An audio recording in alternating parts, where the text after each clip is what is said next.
نحمده ونصلي على رسوله الكريم أما بعد فأعوذ بالله من الشيطان الرجيم بسم الله الرحمن الرحيم رب اشرح لي صدري ويسر لي أمري واحلل عقدة من لساني يفقهوا قولي. السلام علیکم ورحمۃ اللہ وبرکاتہ. ناظرین، پروگرام دعا کیجئے کے ساتھ آپ کی خدمت میں حاضر ہیں. آج ہم انشاءاللہ دل کی سلامتی کے لیے دعائیں آپ کے ساتھ شیئر کریں گے، کیونکہ دل ہی تو سب کچھ ہے. اگر دل درست ہوا تو سب کچھ درست ہو جائے گا، اور اگر دل بگڑ گیا تو ہر چیز بگڑ جائے گی. دنیا اور آخرت دونوں کی کامیابی کا انحصار دل کی سلامتی پر ہے. دل ہی زندگی کی بنیاد ہے. دل نہ رہے، دل کام نہ کرے تو انسان زندہ نہیں رہ سکتا. اسی طرح انسان کی اخلاقی، روحانی، ایمانی صحت کا انحصار بھی دل کی سلامتی پر ہے. تو ہمیں اس سلسلے میں کوشش کے ساتھ ساتھ اللہ سبحانہ وتعالیٰ سے دعا بھی کرنی چاہیے. دعائیں تو آپ کو بعد میں بتائیں گے. سب سے پہلے خود دعا مانگنے کی اہمیت. رسول اللہ صلی اللہ علیہ وسلم نے ابن عباس سے فرمایا تھا کہ اے بیٹے، اذا سألت فاسأل اللہ، جب تم سوال کرو تو اللہ ہی سے کرو. وَإِذَا اسْتَعَنْتَ فَاسْتَعِنْ بِاللَّهِ، اور اگر تم مدد مانگو تو اللہ ہی سے مدد مانگو. یعنی ہر معاملے میں اپنے رب کے سامنے ہاتھ پھیلاؤ، اسی سے توقع رکھو، اسی پر توکل کرو اور اس سے مانگتے رہو، کیونکہ مانگنا اس کو پسند ہے. وہ مانگنے والوں سے، یعنی اللہ سے جو مانگتے ہیں ان سے وہ محبت کرتا ہے، اور اللہ کے سوا کسی اور کو نہیں پکارنا چاہیے. اس سلسلے میں قرآن مجید میں آتا ہے ان الذین تدعون من دون اللہ عباد امثالکم فادعوہم فلیستجیبوا لکم ان کنتم صادقین. جن لوگوں کو تم اللہ کے سوا پکارتے ہو وہ تو تمہاری ہی طرح کے بندے ہیں، یعنی ان سے مانگتے ہو، انسانوں سے مانگتے ہو. اگر تم اپنے دعوے میں سچے ہو تو ضروری ہے کہ جب تم انہیں پکارو تو وہ تمہیں اس کا جواب دیں. خصوصاً مرے ہوئے لوگوں کو اگر پکارا جائے تو وہ ہماری پکار کہاں سے سن سکتے ہیں؟ سویا ہوا انسان ہماری پکار نہیں سنتا تو فوت شدہ کیسے سن سکتا ہے؟ اسی لیے قرآن مجید میں اللہ کے سوا کسی اور سے مانگنے سے، دعا کرنے سے منع کر دیا گیا. فرمایا فَلَا تَدْعُ مَعَ اللَّهِ إِلَٰهًا آخَرَ فَتَكُونَ مِنَ الْمُعَذَّبِينَ. بس اللہ کے ساتھ کسی اور کو الہ نہ پکاریے. یعنی الہ وہ ہوتا ہے جس کے پاس انسان اپنی حاجات لے کر جاتا ہے، جس سے دعا کرتا ہے، جس کے آگے سجدہ کرتا ہے، جس کے نام پر قربانی کرتا ہے، جس کو خوش کرنے کے لیے سارے کام کرتا ہے، بھاگ دوڑ کرتا ہے.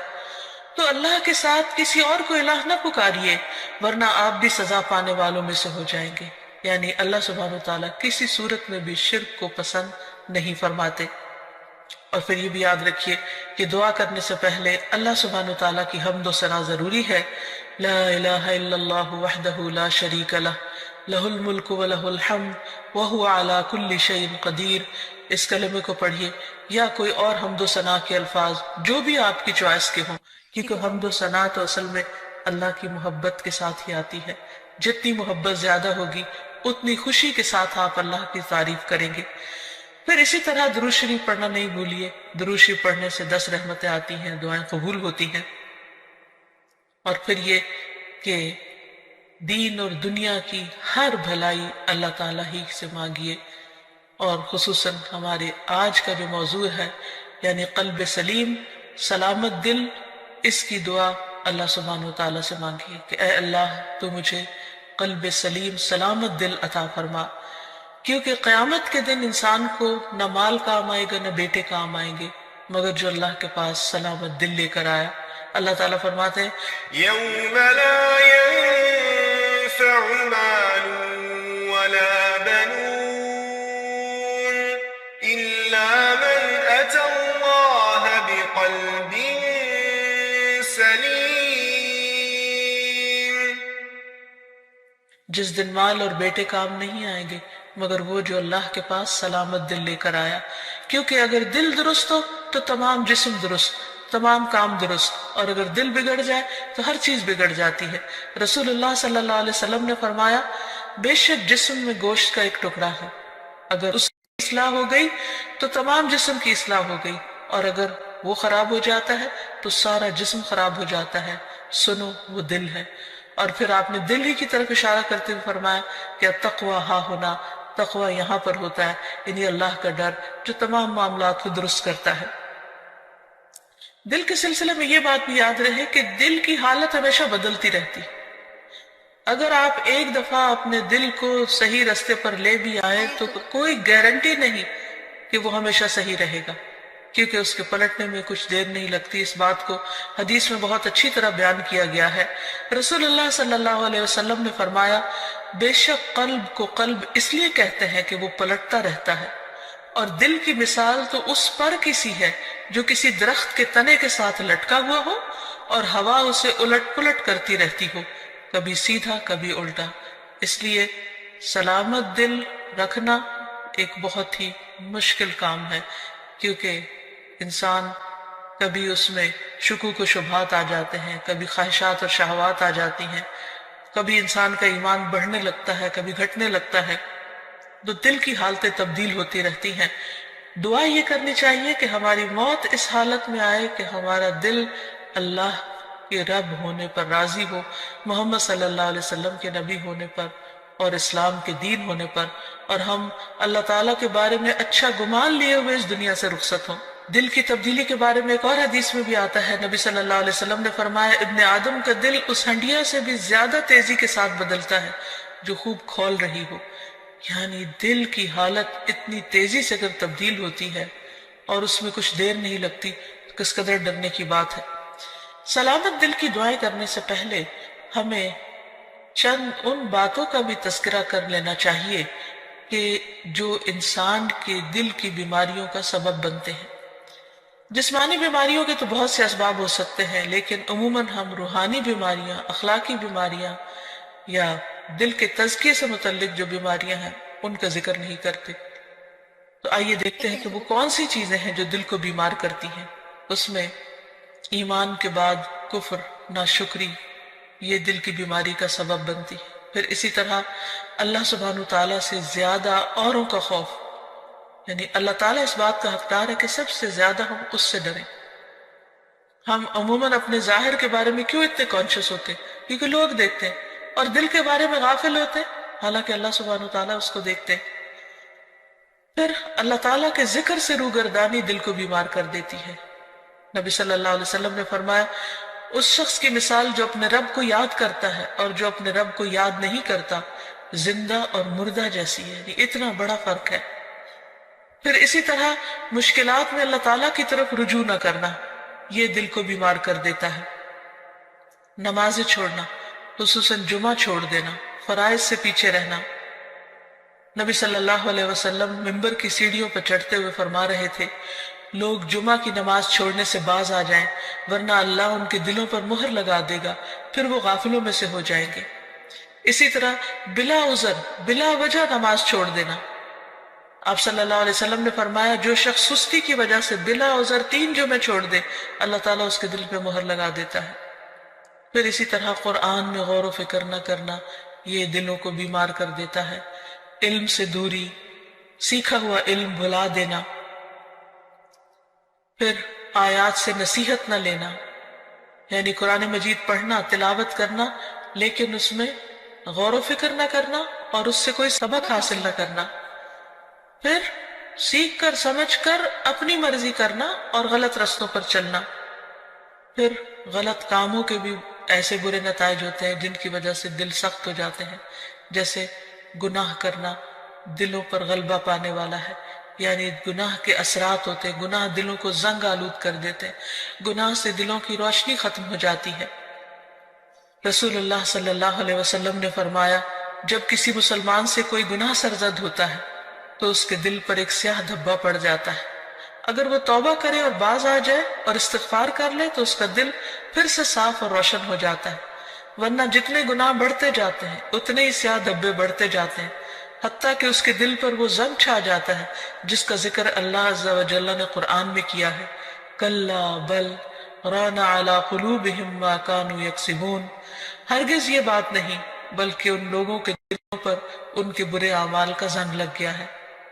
پھر اسی طرح غلط تمنائیں، یعنی حرام چیزوں کی خواہش کرنا، یہ دلوں کو بیمار کرنے کا سبب ہوتا ہے۔ دنیا کی حد سے زیادہ محبت اور موت سے نفرت اور آخرت سے غفلت اور صرف دنیا کی فکر کرتے رہنا، دنیا ہی کے غم پالتے رہنا، یہ دلوں کو بیمار کر دیتا ہے۔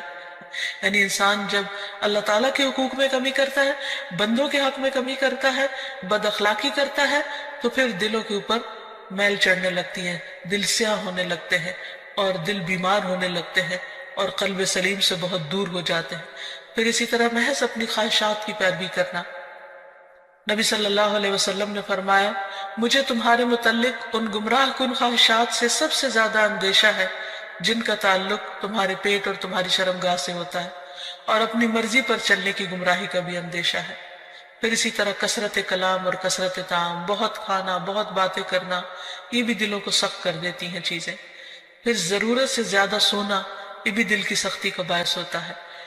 تو یہ چند ایک چیزیں ہیں جو دلوں کو بیمار کرنے کا سبب ہے۔ حقیقت یہ ہے کہ ہر وہ چیز جو اللہ کو ناراض کرنے والی ہے، خواہ اس کا تعلق سوچ سے ہو یا گفتگو سے ہو یا عمل اور رویے سے ہو، یہ تمام تر چیزیں انسان کے دل کی خرابی کا باعث بنتی ہیں۔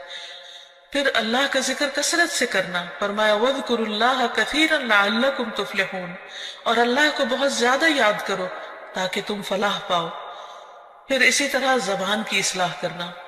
انس بن مالک سے روایت ہے، رسول اللہ صلی اللہ علیہ وسلم نے فرمایا، کسی آدمی کا ایمان درست نہیں ہوتا یہاں تک کہ اس کا دل درست ہو، اور اس کا دل درست نہیں ہوتا یہاں تک کہ اس کی زبان درست ہو جائے۔ یعنی دل کی اصلاح کا تعلق زبان کی اصلاح کے ساتھ ہے۔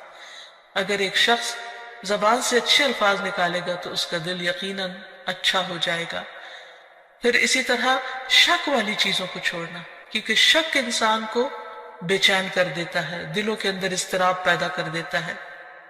پھر اسی طرح نیکی اور برائی کی پہچان حاصل کرنا، کیونکہ اگر انسان کا دل نیکی کے کاموں کو نیک سمجھے اور اس پر گواہی دے اور برائی کو برائی سمجھے تو اس سے انسان کا دل سیدھے رستے پہ چل پڑتا ہے۔ پھر کثرت سے موت کو یاد کرنا،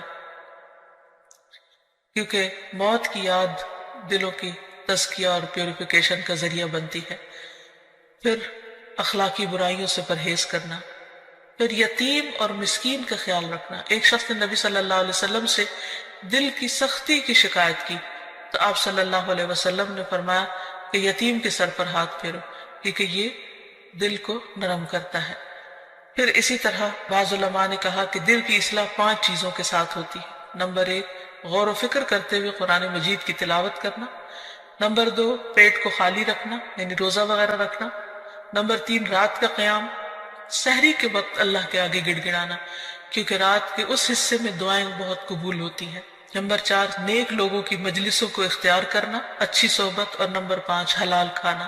پھر اسی طرح گناہ کے بعد فوراً توبہ کر لینا، کیونکہ جب انسان گناہ کرتا ہے تو دل پر سیاہ دھبا پڑ جاتا ہے، اور اگر انسان توبہ کر لیتا ہے تو وہ دل پھر سے صاف اور روشن ہو جاتا ہے۔ اور اب آتی ہے باری دعاؤں کی کہ انسان اللہ سبحانہ وتعالیٰ سے قلب سلیم مانگتا رہے اور دل کی اصلاح کی دعا کرتا رہے۔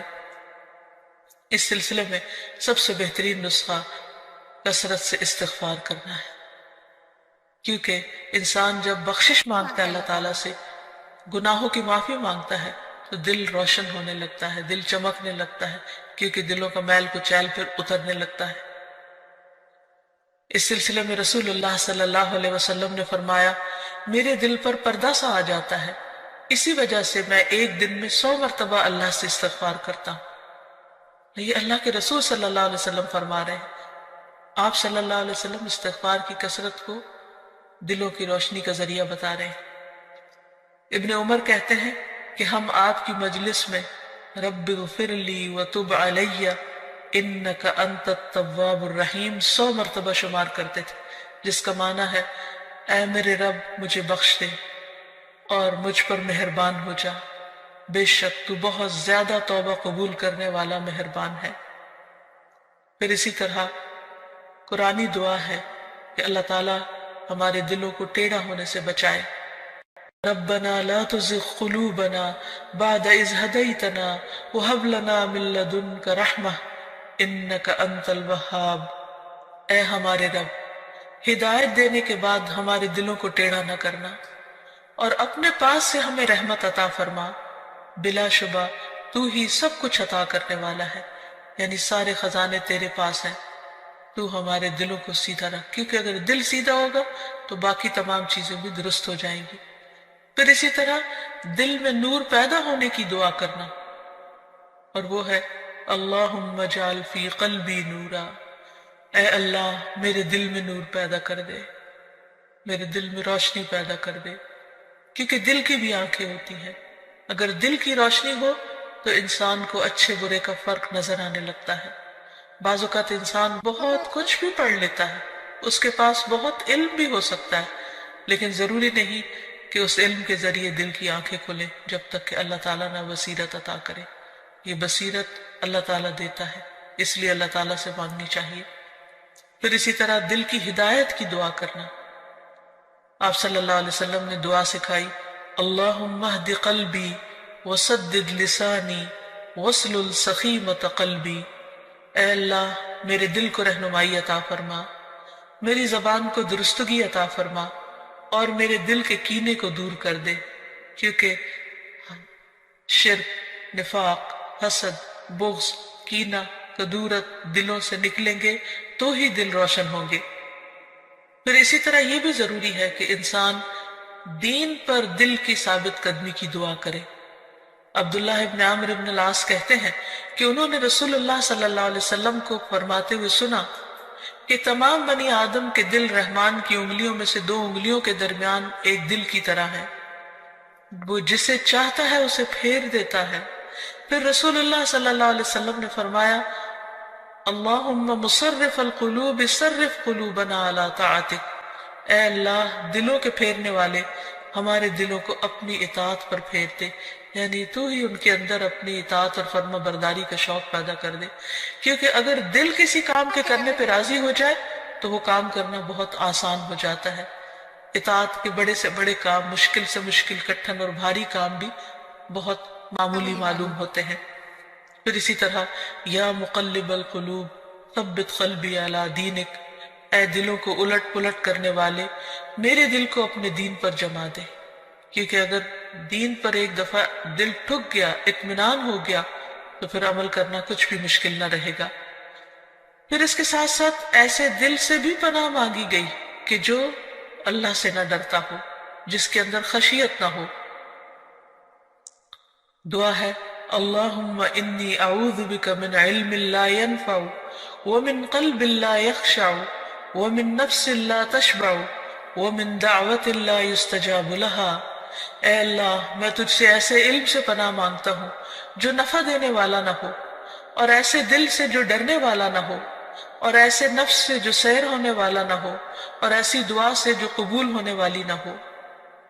پھر اسی طرح دل کے شر سے پناہ مانگنے والی دعا، اللہم انی اعوذ بک من شر سمعی ومن شر بصری ومن شر لسانی ومن شر قلبی ومن شر منی، اے اللہ میں تیری پناہ چاہتا ہوں اپنے کان کی برائی سے، اور اپنی آنکھ کی برائی سے، اور اپنی زبان کی برائی سے، اور اپنے دل کی برائی سے، اور اپنی خواہش کی برائی سے۔ پھر دل کو صاف کرنے کی دعا، اللہم اغسل قلبی بماء الثلج والبرد ونق قلبی من الخطایا كما نقیت الثوب الابید من الدنس وباعد بینی وبین خطایایا كما بعدت بین المشرق والمغرب، اے اللہ میرے دل کو برف اور اولے کے پانی سے دھو دے، اور میرے دل کو خطاؤں سے صاف کر دے جیسے سفید کپڑے کو میل سے صاف کیا جاتا ہے، اور میرے اور میری خطاؤں کے درمیان اتنی دوری کر دے جتنی دوری تو نے مشرق اور مغرب میں رکھی ہے۔ تو اللہ تعالیٰ سے دعا ہے کہ وہ ہمارے دلوں کی اصلاح کر دے، وہ ہمارے دلوں کا تزکیہ کر دے، وہ ہمیں سلامت دل عطا کر دے تاکہ ہم دنیا اور آخرت میں کامیاب ہو سکیں۔ وآخر دعوانا ان الحمد للہ رب العالمین۔ السلام علیکم ورحمۃ اللہ